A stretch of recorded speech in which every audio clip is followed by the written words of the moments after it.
किरण publication की English language chapter wise book के हमारे इस सॉल्यूशन की सीरीज़ को वन वर्ड की हमारी इस सीरीज़ में कंटिन्यू करेंगे पार्ट 3 के साथ। देखिए, वन वर्ड सब्सटीट्यूशन के अभी तक हमने 2 पार्ट कंप्लीटली अपने डिस्कस कर लिए थे। उनकी आपको प्लेलिस्ट डिस्क्रिप्शन में मिल जाएगी, आप वहाँ पर जाकर बाकी के दोनों पार्ट को भी एक्सेस कर सकते हैं। My name is robin. तो चलिए मैं अपने सेशन को स्टार्ट करूँगा। तो देखिए, पहला आपको यहाँ पर दिया गया है किलिंग ऑफ अ चाइल्ड, यानी कि चाइल्ड की किलिंग को आप क्या बोलते हैं। तो देखिए, यहाँ पर आपका बहुत ज़्यादा मैटर करता है रूट वर्ड्स का आपको पता होना। अब जैसे ही आपको किसी की किलिंग के बारे में दे दिया जाता है तो उसका जो आपको रूट वर्ड निकलता है वो लास्ट में निकलता है साइड। देखिए, हर जगह पर आपको साइड मिलेगा, तो जहाँ पर भी आपको साइड मिलता है वहाँ पर आपको ये चीज़ पता हो जानी चाहिए कि भाई यहाँ पर आपकी किलिंग से चीज़ों को डिस्कस किया गया है। अब यहाँ पर आपके साथ डिस्कस किया गया कि भाई किलिंग ऑफ अ चाइल्ड को आप क्या बोलते हैं, तो इसे बोला जाता है इन्फेंटिसाइड। अब इन्फेंट का अर्थ आप जानते हैं, उसके बाद आपने साइड यूज़ कर लिया, तो obviously killing of a child आपका यहाँ पर करेक्ट वर्ड दे देगा इन्फेंटिसाइड, जिसका आपका हिंदी में हम क्या बोल सकते हैं, शिशु हत्या, the crime of killing a baby. उसके बाद आपको यहाँ पर दिया गया है होमिसाइड। होमिसाइड का अर्थ क्या होता है, होमिसाइड का अर्थ होता है मानव वध, यानी कि आप मानवों को यहाँ पर किल करते हैं। The crime of killing somebody deliberately या फिर मर्डर, तो यहाँ पर ये आपका हो जाएगा होमिसाइड में। उसके बाद जीनोसाइड है। जीनो आपको क्या बताता है, जीनो आपको बताता है किसी का इस तरीके से रेस ऑफ द पीपल से रिलेटेड, ठीक है, कोई नर जाति हम बोल सकते हैं, जाति संहार बोल सकते हैं, तो उसे हम बोलते हैं क्या, जीनोसाइड। उसके बाद सुसाइड आता है। सुसाइड में क्या होता है, the act of killing your self, वो भी डेलिबरेटली, या फिर मैं इसे हिंदी में बोल सकता हूँ आत्महत्या, तो वो हो जाएगा आपका सुसाइड। तो यहाँ पर किलिंग ऑफ अ चाइल्ड आपका क्या हो जाएगा, इन्फेंटिसाइड। नेक्स्ट है आपका the art of good eating. तो गुड ईटिंग की जो आर्ट होती है उसे हम किस वन वर्ड से डिनोट करते हैं, या फिर मैं इसे ये भी कह सकता हूँ the art and practice of cooking and eating good food, ये भी आप इसे बोल सकते हैं। तो देखिए, यहाँ पर आपको एक वर्ड दिया गया है गैस्ट्रोनॉमी। इस गैस्ट्रोनॉमी का अर्थ क्या होता है, जहाँ पर आप किसी पौष्टिक भोजन को बनाने की कला या फिर उसके विज्ञान की बात करते हैं, ठीक है। तो इसी आर्ट को आप इस वन वर्ड से सब्सटीट्यूट कर देंगे, गैस्ट्रोनॉमी। अब देखिए, इसके साथ साथ आपको कुछ और वर्ड दिए गए हैं, जैसे कि एस्ट्रोनॉमी। एस्ट्रोनॉमी क्या होता है, आपका खगोल शास्त्र होता है, जहाँ पर आप सन मून्स इन सभी चीज़ों की साइंटिफिक स्टडी करते हैं। उसके बाद आपका है यहाँ पर वेजिटेरियनिज्म, ठीक है। वेजिटेरियनिज्म, इसका अर्थ क्या होता है, शाकाहार में विश्वास रखने वाली चीज़ें जो होती हैं। अ डाइट जो कि एक्सक्लूड करता है मीट या फिर फिश को, तो ऐसी सभी चीज़ें इसमें एक्सक्लूडेड होती हैं। और इंक्लूडेड क्या होता है, सिर्फ वेजिटेशन इसमें होता है, तो इसको आप क्या बोल देंगे, वेजिटेरियनिज्म। उसके बाद आपको यहाँ पर एक वर्ड दिया गया है गवर्नमेंट। गवर्नमेंट का अर्थ होता है, हिंदी में मैं आपको बताने की कोशिश करूँ, कोई पेटू आदमी, मतलब एक ऐसा व्यक्ति who knows a lot about good food and wines, और जो कि इंजॉय करता है इन सभी चीज़ों को चूज़ करने के लिए, तो उसे आप क्या बोलते हैं, गवर्नमेंट बोल देते हैं। तो आर्ट ऑफ गुड ईटिंग की बात हुई थी, तो ये आपका हो जाएगा गैस्ट्रोनॉमी। अब देखिए, इसके साथ साथ ना जो टेलीग्राम का हमारा ग्रुप है, मैं डिस्क्रिप्शन में उसका लिंक डला दूंगा, और उसके साथ पेज भी, इन सभी के डिस्क्रिप्शन में आप लिंक ज़रूर चेक कर लें और उन्हें जाकर फॉलो कर लें, जहाँ पर मैं इन वीडियोस के लिंक आपको प्रोवाइड कराता रहता हूँ। इंस्टाग्राम पे मैं आपके लिए करंट अफेयर्स की डेली 10 से 12 पोस्ट डालता रहता हूँ, तो इंस्टाग्राम का भी लिंक आपको डिस्क्रिप्शन में मिल जाएगा, वहाँ पर जाकर आप वहाँ पर फॉलो कर सकते हैं। नेक्स्ट है आपका the one who is indifferent to pleasure और पेन, मतलब एक ऐसा व्यक्ति जिसको प्लेजर और पेन से बिल्कुल ही ज़्यादा फर्क नहीं पड़ता है, मतलब ही नहीं होता है, तो इसे आप क्या बोलते हैं, इसे आप या तो हिंदी में बोल सकते हैं कोई सहनशील व्यक्ति होगा, या फिर कोई बहुत ज़्यादा भावहीन बोल सकते हैं, ठीक है, जिसको प्लेजर और पेन से मतलब ही नहीं है। तो ये आपका करेक्ट वन वर्ड देता है यहाँ पर स्टोइक। स्टोइक का अर्थ होता है सहनशील व्यक्ति या फिर भावहीन व्यक्ति। A person who is able to suffer pain or trouble without complaining or showing what he is feeling, मतलब उसको एकदम इंडिफरेंस वाला उसके अंदर सेंस होता है। तो यहाँ पर आपका करेक्ट ऑप्शन हो जाएगा ऑप्शन नंबर 1। उसके बाद आपको दिया गया है स्टाइलिस्ट। स्टाइलिस्ट आपको पता होगा, जो शैलीकार होते हैं, एक आर्टिस्ट जो कि आपका मास्टर होता है किसी पर्टिकुलर स्टाइल में। उसके बाद आपको यहाँ पर साइनिक दिया हुआ है। साइनिक का अर्थ क्या होता है, ये वो लोग होते हैं जो बहुत ज़्यादा निंदक करते हैं किसी की, दोषदर्शी दिखाते हैं किसी को, यानी कि someone who is critical of the motives of others, ठीक है, मतलब दूसरों के जो भी मोटिव्स होते हैं उनको लेकर हमेशा गुणगान, मतलब ऐसी बातचीत करते रहते हैं। उसके बाद है आपका साइकिक। साइकिक क्या होता है, इसे आप बोल सकते हैं पर्सन जो कि सेंसिटिव होता है उन चीज़ों के लिए जो कि नेचुरल रेंज ऑफ अंडरस्टैंडिंग के बियॉन्ड होती हैं, ठीक है, तो ये आपका साइकिक होता है। तो यहाँ से आपका करेक्ट जो होता, the one who is indifferent to pleasure और पेन, वो आपका करेक्ट वर्ड क्या देगा, स्टोइक देगा। नेक्स्ट है आपका lasting only for a moment, मतलब कोई चीज़ जो कि थोड़े से ही मोमेंट के लिए लास्ट करती है यानी कि क्षणिक होती है, उसे हम क्या बोल सकते हैं, उसे हम बोलते हैं मोमेंटरी। ठीक है, ये याद रखेंगे, फिलर्स में और एरर डिटेक्शन या सेंटेंस इंप्रूवमेंट में भी इसका यूज़ हो जाता है। जहाँ पर आपको अगर इसका मतलब पता होता है तो आप कर देते हैं, अदरवाइज जो भी इसके रिलेटेड वर्ड दे दिया जाता है आप नहीं कर पाते हैं। अब देखिए मोमेंट्री का अर्थ आपको यहाँ से पता चल गया, जो चीज़ बहुत ही थोड़े मोमेंट के लिए होती है यानी कि क्षणिक होती है उसे मैं क्या बोलता हूँ, मोमेंटरी बोलता हूँ। अब एक आपको यहाँ पर वर्ड दिया गया है मोमेंटस।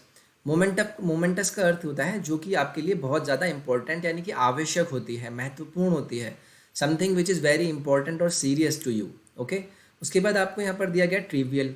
ट्रिवियल का अर्थ होता है जो कि आपके लिए बहुत ही तुच्छ होती है, मामूली होती है, नॉट इम्पॉर्टेंट और सीरियस, नॉट वर्थ कंसिडरिंग, वो आपके लिए क्या हो जाता है, ट्रिवियल हो जाता है।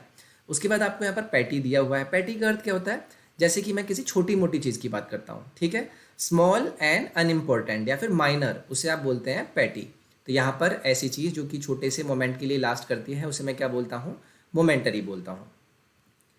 नेक्स्ट है आपका to seize control of a vehicle in order to force it to go to a new destination और डिमांड समथिंग। तो देखिए किसी भी व्हीकल को आप क्या कर लें, सीज कर लें, कंट्रोल कर लें, उसका सीज कर लें। किस तरीके से, इन ऑर्डर टू फोर्स, मतलब आप उसको फोर्सफुली कहते हैं कि भाई उस डेस्टिनेशन पर चलिए, या फिर आप उनसे कुछ डिमांड करते हैं। तो ऑब्वियसली ये तो बहुत ही आसान है, इसका तो सभी बता देंगे कि हाईजेक वर्ड को हम इस कंट्रोल में यूज़ करते हैं कि भाई वहाँ पर फोर्सफुली चीज़ का यानी कि व्हीकल का क्या कर लेते हैं, हम कंट्रोल को सीज कर लेते हैं और उनसे बोलते हैं कि भाई आप दूसरी जगह पे चलिए, या फिर हम कुछ डिमांड कर देते हैं। तो ये आपका बोलता है हाईजैक। अटैक का अर्थ आपको पता होगा, कॉन्ट्रैक्ट का अर्थ आपको पता होगा। कॉन्ट्रैक्ट आपका क्या हो जाता है, जहाँ पर आप एक ऑफिशियल रिटन एग्रीमेंट करते हैं, वो आपका कॉन्ट्रैक्ट होता है। उसके बाद आपको यहाँ पर एक वर्ड दिया गया है डिटूर। डिटूर का अर्थ होता है जहाँ पर आप कहीं जाने के लिए लंबा पथ यूज़ करते हैं, to take a long route in order to avoid a problem और टू विजिट अ प्लेस। मतलब आपको जाना था, ऐसे आपको पता था यहाँ पर बहुत सारे जाम मिलेंगे, तो आपने क्या किया, एक लॉन्ग रूट यूज़ किया ताकि आप आसानी से बिना रुकावट के यहाँ पर पहुँच जाए। तो इसी चीज़ को हम बोल देते हैं डिटूर। नेक्स्ट है आपका one who goes to settle in another country, यानी कि एक ऐसा व्यक्ति जो कि अपने देश को छोड़कर किसी दूसरे देश चला जाता है सेटल होने के लिए, तो हम इसे क्या बोलते हैं, ये कहलाता है आपका इमिग्रेंट। ठीक है, इसे हम हिंदी में बोलते हैं क्या, ए प्रवासी। ए प्रवासी हम इसे बोलते हैं, या फिर देशांतर में बसने वाला इसे ये बोल सकते हैं। सो सॉरी सॉरी सॉरी, देखिए इमिग्रेंट का अर्थ अप्रवासी नहीं होता है, अप्रवासी तो आपका इमिग्रेंट का होता है, इमिग्रेंट का होता है। अगर मैं आपसे बात करूंगा, इमिग्रेंट का होता है प्रवासी, जबकि इमिग्रेंट का अर्थ क्या होता है, परदेश जाकर रहने वाला व्यक्ति, a person who leaves his country to live in another country, मतलब ये अपना देश छोड़ेगा दूसरे में चला जाएगा। जबकि इमिग्रेंट में क्या होता है, इमिग्रेंट में a person who has to come to a country, वो किसी देश को छोड़कर इधर आया हुआ है, यहाँ पर रेफरेंस आपका दूसरा वाला होता है। ठीक है, तो इन दोनों के बीच में आप थोड़ा देख लेंगे कि डिफरेंस क्या होता है। उसके बाद एलियन, एलियन का तो अर्थ आपको पता है, एलियन को हम क्या कह सकते हैं, इसको हम अन्य देशीय बोल सकते हैं, यानी कि स्ट्रेंज एंड फ्राइटनिंग थिंग, ऐसे हम बोल सकते हैं, different from what you are use to, या फिर कुछ ऐसी हॉस्टाइल चीज़। सिटीजन का आपको अर्थ पता ही है, कोई नागरिक होता है। तो यहाँ पर आपका करेक्ट जो वर्ड होगा, the one who gets to settle in another country, वो आप क्या कहेंगे उसे, एमिग्रेंट। नेक्स्ट है आपका the one who hates mankind. Hates के लिए मैंने आपको बताया था कि जब भी आपका हेट के लिए हम कोई भी चीज़ बोलते हैं तो वहाँ पर होने वाला जो आपका रूट वर्ड होता है वो होता है मिस। तो मिस से यानी कि आपको पता चल गया कि भाई या तो तीसरा होगा या फोर्थ होगा। अब देखिए मैनकाइंड के लिए जो आप वर्ड यूज़ करते हैं, रूट यूज़ करते हैं, वो करते हैं एंथ्रोपोज, जो कि आपको मैनकाइंड बताता है। तो मिस एंथ्रोप यहाँ पर बता देगा कि भाई जो आपका मैनकाइंड से हेट करता है वो आपका मिस एंथ्रोप हो जाता है। अब देखिए फिलन बताता है किसी से प्यार करना, उसके बाद एंथ्रोपिस्ट। अब फिलेंथ्रोपिस्ट क्या हो जाएगा आपका, फिलेंथ्रोपिस्ट हो जाएगा जो कि मानव से प्रेम करेगा। A rich person who helps the poor and those who in need, ऐसे बोल सकते हैं। टेररिस्ट आपको पता है ये आपके क्या होते हैं, आतंकवादी होते हैं। माइजोगाइनिस्ट क्या होगा, माइस आपको क्या बता देगा कि हेट करता है, गाइनिस्ट आपको क्या बता देगा, औरत, यानी कि औरतों से घृणा करने वाले को आप माइजोगाइनिस्ट बोल देते हैं। नेक्स्ट है आपका belonging to all parts of the world, यानी कि वर्ल्ड के सभी पार्ट से बिलोंग करने वाले वर्ड को आप कैसे बोलेंगे। तो वर्ड यूज हुआ है यहाँ पर आपके लिए कॉस्मोपॉलिटन। कॉस्मोपॉलिटन का जो अर्थ हो जाता है वो आपका बोला जाता है समस्त संसार का। ठीक है, तो यहाँ पर आपका करेक्ट क्या हो जाएगा, ऑप्शन नंबर 3। अब देखिए वर्सेटाइल आपको यहाँ पर दिया गया है। वर्सेटाइल का अर्थ क्या होता है, जिससे हम प्रभावशाली व्यक्ति बोल देते हैं। The one who is able to do many things, वो वर्सेटाइल होता है। यूनिवर्सल, यूनिवर्सल क्या हो जाएगा, ये आपका विश्व संबंधी रिलेटेड चीज़ हो जाएगी, ठीक है। यानी कि something which is done by और involving all the people in the world. यहाँ पर पीपल का इन्वॉल्वमेंट को लेकर बात हुई है, लेकिन जहाँ पर मैं आपकी बिलोंगिंग को बदलूंगा तो आपका कॉस्मोपॉलिटल हो जाएगा। उसके बाद आपका सेक्युलर है। सेक्युलर क्या होता है, इसे हम धर्मनिरपेक्ष भी बोलते हैं। The one who is living among ordinary people rather than in a religious community, उसे आप बोल देते हैं सेक्युलर। नेक्स्ट है आपका the one who walks on ropes, यानी कि रोप्स पर जो लोग चलते हैं, जो करतब दिखाते हैं, उन्हें हम क्या बोलते हैं, तो देखिए इन्हें हम बोलते हैं फन एम्बुलिस्ट। ये आपका हो गया ऑप्शन नंबर 1, फन एम्बुलिस्ट बोलते हैं, यानी कि रस्सी पर चलने वाला जो नट होता है उसे हम बोलते हैं फन एम्बुलिस्ट। उसके बाद आपको नेक्स्ट वर्ड दिया गया है अपहोल्स्टरर। अपहोल्स्टरर ये क्या होता है, ये होता है आपका जैसे सोफ़ा साज वाली चीज़ें होती हैं। A person whose job is to upholster, यानी कि टू कवर अ चेयर, जो चेयर वगैरह के ऊपर कपड़ा वगैरह लगाते हैं उसे हम बोलते हैं अपहोल्स्टरर। नेक्स्ट है आपका एक्रोबैट। एक्रोबैट तो आपको पता होगा जो कलाबाजी करते हैं। An entertainer who performs difficult acts such as balancing on high ropes वगैरह, तो वो आपका अलग चीज़ हो जाती है, मतलब वो कलाबाज होता है, लेकिन जो रस्सी पर वॉक करने वाला होता है वो आपका फन एम्बुलिस्ट होता है। उसके बाद दिया गया है आपको एविएटर। एविएटर क्या होता है, अ person who flies an aircraft, विमान चालक, उसे हम एविएटर बोल देते हैं।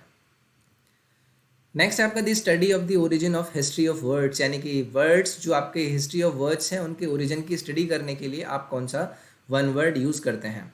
तो देखिए यहाँ पर आपको एक वर्ड दिया गया है एटिमोलॉजी। एटिमोलॉजी का जो अर्थ होता है वो होता है शब्दों के इतिहास की जो हम स्टडी करते हैं उससे related. The study of the origin of history of words and there meanings. इसके बाद आपको यहाँ पर पहला ऑप्शन दिया गया है क्या, लिंग्विस्टिक्स। अब देखिए लिंग्विस्टिक्स का अर्थ क्या होता है, यहाँ पर हम बात करते हैं भाषा विज्ञान की, यानी कि the scientific study of a language, इसे हम क्या बोल देंगे, लिंग्विस्टिक बोल देंगे। नेक्स्ट वर्ड है आपका यहाँ पर वर्बोस।